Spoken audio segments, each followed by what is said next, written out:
एक बुद्धिमान राजा के 3 पुत्र थे। जब राजा बूढ़ा हो चला तो उसने सोचा अब समय आ गया है, क्यों ना अपने तीनों बेटों में से किसी एक को राज्य सौंप दिया जाए। लेकिन राजा चाहता था कि राजगद्दी उसे मिले जो सबसे बुद्धिमान हो, ताकि राज्य का कल्याण हो सके। राजा ने तीनों बेटों को अपने पास बुलाया और कहा, आज मैं तुम्हारी परीक्षा ले रहा हूँ। मैं तुम्हें 1-1 रुपया दे रहा हूँ।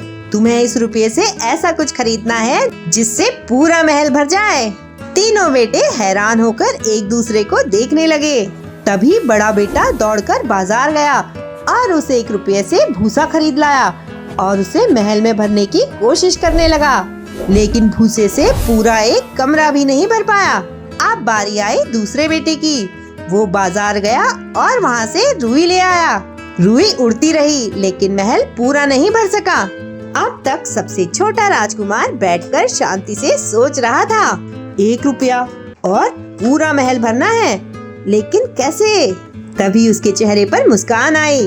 वो बाजार गया और जब वापस आया तो उसके हाथ में एक अगरबत्ती का पैकेट था। उसने उन अगरबत्तियों को जलाया और महल के हर एक कमरे में लगा दिया। पूरा महल सुगंध और दैवीय माहौल से भर गया। राजा बहुत खुश हुआ और दरबार तालियों से गूंज उठा। राजा बोला, जिसने 1 रुपये से पूरे महल को सुगंधित कर दिया वही सच्चा उत्तराधिकारी है, और राजगद्दी छोटे राजकुमार को सौंप दी।